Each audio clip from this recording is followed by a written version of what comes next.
Hi everyone, this is Karak from ACG, and today I'm yoked from force yanking rebels off their feet, dizzy from getting hit in the head by Ewok rocks, and still trying to figure out how to properly field an ATST without catching its feet on a frickin' log, as I bring to you my final review for Star Wars Battlefront, the game of mostly multiplayer Rebel on Empire first-person shoot-'em-up for Xbox One, PS4, and PC. Battlefront tells the tale of, well, who am I kidding? There is no tale. There is no story here. This is a multi-map, multiplayer shooting at one another until someone is dead game. Even the single player is basically Horde mode, or Heroes in Horde mode. So let's see if Battlefront has the courage to brave the asteroid field of current games today, offering a wide and deep experience for gamers new and old, or if it's as empty as Lord Vader's codpiece, whatever originally there burnt away by bad decisions and the desire for more. As always, if you liked the video, please subscribe. So here it is, the review for Star Wars Battlefront. No starship space battles in their starship game, the enjoyment of Boba Fett and an entire group of rebels as they scream in terror, speeder bike antics, and stormtroopers so badass they go into battle without helmets because, hey, it looks cooler. Graphics are up first. Now, graphically, Battlefront really is a masterpiece, running even at the lower resolution of 720p on Xbox One, the still very odd 900p on PS4, and whatever the Force allows you on your PC. It's here where we finally get to see that the rubber meets the road when it comes to comments, that no one aspect makes up the graphical elements of a game, and we get to see it here. This is a masterful melding of physical-based lighting, delightfully destructible environments, and a frame rate that makes other titles look like a hunk of junk. Luckily, unlike some games released this year, apparently frame rate won't be in DLC, and instead the game runs at a solid 60 FPS throughout, only seeing a hitcher there when entire mobs of enemies decide that grenades and tight entrances are a sound fighting decision. Each location feels solidified in functionality as well, with nothing really out of place, and graphical highlights like mud in complex entrances and a good deal of cosmetic destruction, keeping the battlefield alive during every confrontation. It's just impossible not to revel at the wonder of wicking between two trees at over 100 miles per hour on a piece of machinery known for being nothing more than a slightly steerable bullet. We've come to the moment that every kid who sat up and watched Return of the Jedi hoped for. That, of course, and cutting open and sleeping inside a tauntaun, which never actually happens, but fighting on Hoth does, and that includes the nostalgic trench warfare moments mixed with over-your-head spaceship action where the infinitely not aerodynamic TIE fighters battle out with speeders as each tries to keep the other from destroying their men, women, and machines. Jump to Sullust and experience what it would be like living in the crater of a volcano on the Ring of Fire, rivers of molten lava flowing around you as steam and all manner of effects choke off long-distance vision, and just as you're thinking, damn, this looks good, some asshat throws one of those guitar-sounding bombs at your feet and you die to the tune of an electric E-chord being played by an explosive. Tatooine is a dust bowl, and who said deserts and rocks can't look good, with twisting canyon trails opening up to large open-ended battlefields, and high-resolution textures abound in all of these maps. We really do get to see physical-based lighting at its natural best here, and if there's anything this title exudes, it's an incredible and robust lighting engine. Here also, we see the excellent level design, from the gameplay loop-driven figure eights of the complex on Endor to the massive open-ended Ewok bastards knocking me out with a rock moments of the larger Conquest map on the same planet, to the dual death funnels on each side of Sullust. Every map just feels like it's been tuned for unique moments of laser death-dealing mayhem, and even when spawn points change due to how the battle has changed, it remains flexible, and there were only one or two spots where I felt it was deterministically weighted in one side's favor or the other. Now, while the maps themselves and effects are simply second to none, the texture work on characters in particular is just good, but not excellent. It does represent Star Wars well, though, and there is some pop-in both the architecture and the overall environments on particular levels that's noticeable, but only if you're really looking. Here's the thing. The game just appears fantastic, and environmental effects meld with amazing level design to really reward both face-to-face fights as well as exploratory gameplay to find that one perfect sniper position right before Darth Vader shows up and force chokes you into respawn oblivion. This is one of, if not the best looking game I've seen this year. Sound, music, and voice. Focus your attack. Bomber locked in. That's the end of Boba Fett. Targeting the walkers.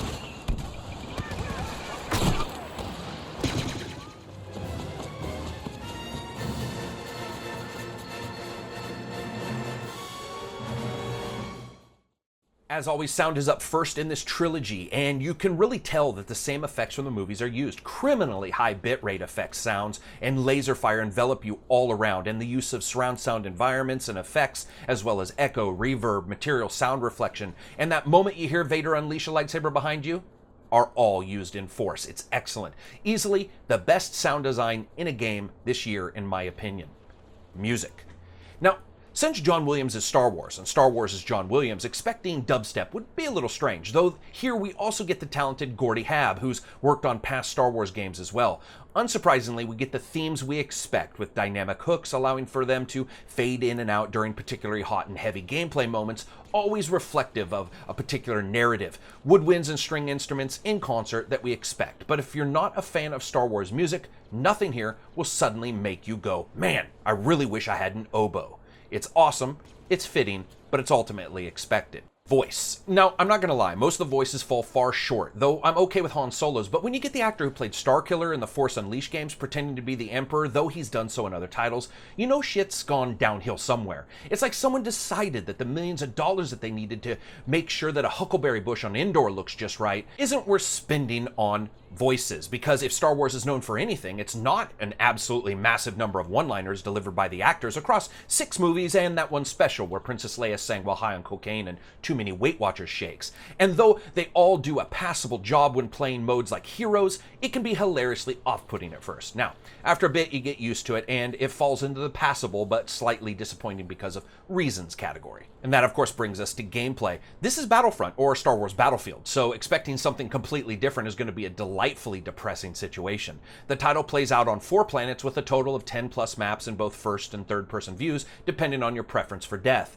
Multiplayer mayhem like Walker Assault and Supremacy are the large and in charge Goliaths here, stretching the battle ranks to their largest and also stunningly locked down to only 4 maps of those that you get in the original package. It's both amazing and depressing at the same time, and if you're a fan of those modes, get prepared to see the same maps time and time and time again, and not very many of them. Now, Hero Hunt and the other smaller game types shifted around with things like 7 versus 1 or 10 versus 10 teams trying to perform various objectives. And sadly, many of those can be a bit cramped due to the die, spawn, re-die, oh look, there's a bad guy, die, spawn, re-die again gameplay style. However, in the end, they're still really, really fun. In multiplayer, you jump into one of these 9 modes, choose a side, and run around levels trying your damnedest to understand where everyone is and in their life before they can end yours. At the end of each battle, your skill and progress are tallied up as XP, and you slowly gain levels as well as money. As you do, both money and levels are used to unlock items to outfit, including cards. Basically, you end up with this strangely disconnected from anything else in the game card deck of 3 cards.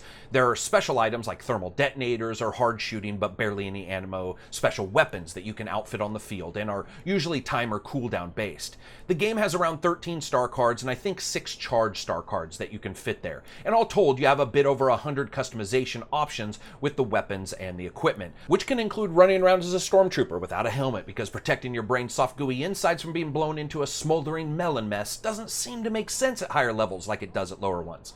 In fact, the customization is just incredibly disappointing, with a very play-it-safe attitude resulting in Gennaro Man 175 fighting Stormtrooper 65, but oh look, this Stormtrooper's a bit more round around the waist than the last one. This is obviously a result of jumping into a specific IP known for having clone soldiers fighting dudes wearing rags, but there has to be a better result than this. Really disappointing customization. And that also brings us to weapons. They're great looking and sounding, with movie-style effects, as I said, abounding, and no one can deny that shooting someone 30 times in a second with a laser rifle isn't somewhat awesome.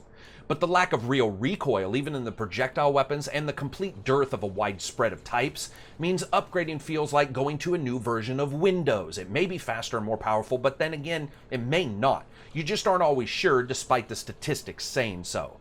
On the field, there are various power-ups like heroes, where you transform into one of 3 heroes depending on which side you're on, and then go and wreak lightsaber, repeater rifle, dark force lightning havoc on enemies. Now, though fun breakups of the action and excellent ways to increase your kill count, it seemed infinitely unbalanced towards Boba Fett on the dark side, in particular against melee characters like Vader or somewhat ranged like Palpatine.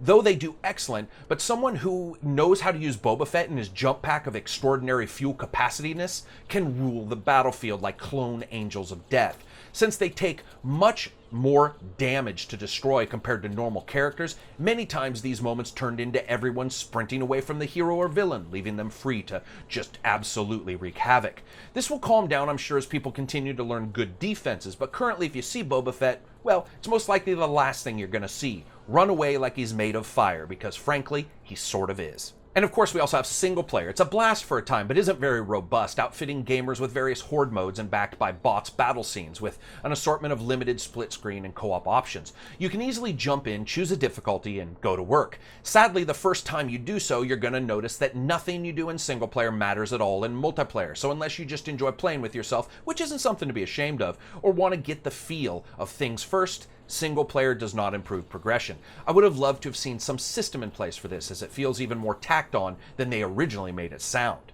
Now, while in either mode there will be a point when you take control of a vehicle. This can be California Cafe Sidewalk Drunk Driver Terrible or an excellent time, depending on what you jump into. ATSTs are great in some levels, but with somewhat poor collision detection on their legs, which happens to be how they move, and/or can be a lesson in depravity as it starts to look like everyone is jumping into them just wanting to commit suicide by letting everyone else shoot at them as they hump a tree to death. Just imagine those Halloween costumes where one person's on the bottom and the other person sits on their shoulders, then pretend they were asked to run through a maze. That being said, air battles can be enjoyable. I enjoyed being the speeder, but in the end, all told, vehicles aren't the best. In the 30 plus hours I've now played the title, connecting has always been absolutely rock solid, with the game looking for almost full, then progressively less full maps, and always finding me a map to join in a few seconds. Less played game types, and make no mistake, some of these are going to be very less played, will take longer. Lag was also non-existent in every single game. TTK also seems fairly good, time to kill, and if you end up meeting a hero who's making the rounds near spawn points, it can be hilariously spawny, but other than that, I was actually okay with the time to kill. Fun factor. And all of that sounds amazing, right? And it is, for a bit. Because here's where much of Star Wars Battlefront falls on its helmeted, or maybe not helmeted face, and here's why fun factor matters so much to me. Taking down a walker's amazing. Zipping through Endor on a speeder bike is going to be as close as we've ever gotten to playing what we saw as kids, but the title's continued restrictions and absolute dearth of true single-player options that feed into multiplayer in unexpected paths means that it loses its magic incredibly quickly. Even though I love Supremacy and Walker Assault, the same scripted events occur time and time again, and they drove me mad, and the preconceived flexibility that appeared to be there disappeared, as well as my desire to upgrade a character that was just going to really result in a rebel with a scowl and a sea captain mustache and not much else sort of died out. And there's not enough weapon upgrades, and they're too spread out. They end up feeling a little bit redundant, and though locked behind progressively higher level caps, their shallow number meant gobs of battles all doing the same thing. The game captures the feeling of Star Wars and its battles, but only for a very short time. The lack of actual space battles in a game known for space battles absolutely hobbles the feeling of otherworldliness, and flying strangely truncated figure eights and TIE fighters while trying to kill enemy AI that does its best to alert you it's not a real person is really disappointing. Add to that they shockingly didn't apply some kind of connection between the major maps, meaning rotation is just that. Boundless rotation with no connection whatsoever from map to map. It could have been an easy narrative to add. This is a game of shallow breadth, a wide offering without the depth to keep many fans jumping into the lesser game types, resulting in even more restrictions than the game artificially places on day one.